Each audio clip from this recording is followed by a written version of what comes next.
So at the start now, we have a heat of the Thames Challenge Cup. On the Berkshire station, we have Thames Rowing Club A. And on the Buckinghamshire station, we have City of Oxford Rowing Club. So obviously Thames Rowing Club have a great history in this event in the last 5-6 years. Numerous wins. Obviously the break from the Regatta last year, as we all did.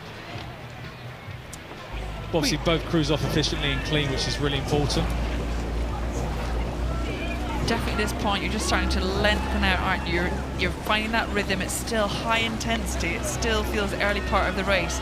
But look at that lead we're already seeing from Thames Rowing Club. That is an explosive start, and they've just hit the right rhythm to just keep taking every stroke, just taking a bit more of that boat. And you know, they're already clear their opposition, and that's going to be a very comfortable lead for the Thames. We always use that term, like, you never have easy speed, but you're trying to create easy speed, aren't you? And just obviously with kind of going off the start, getting into that rhythm, the importance of that transition and change.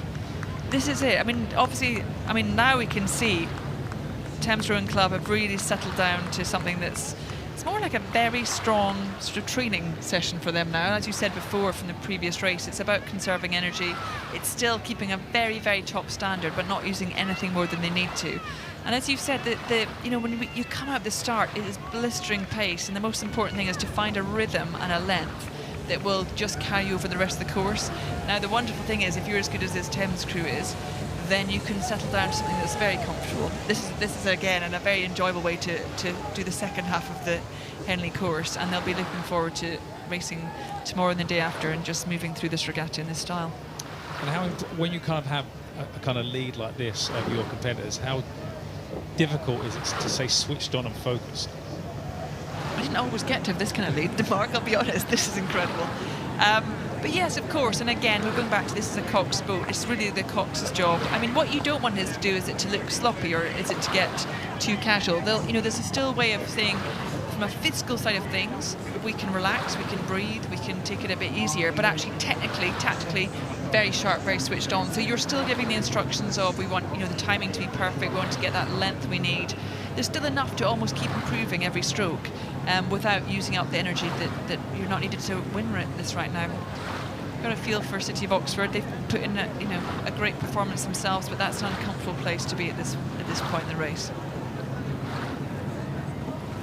Also, I gather as a Cox, it's an opportunity to go for this kind of race course, isn't it? Even though you're not going flat out or racing to the line, it's to practice those processes that you're going to put in place when you do have those really nail-biting races.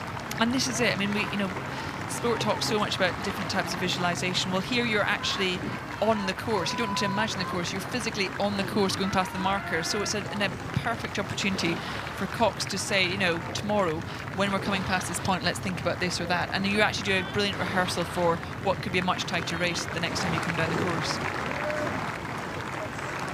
So Thames Rowing Club A with a really strong performance in this round of the Thames Challenge Cup. As we see the City of Oxford Rowing Club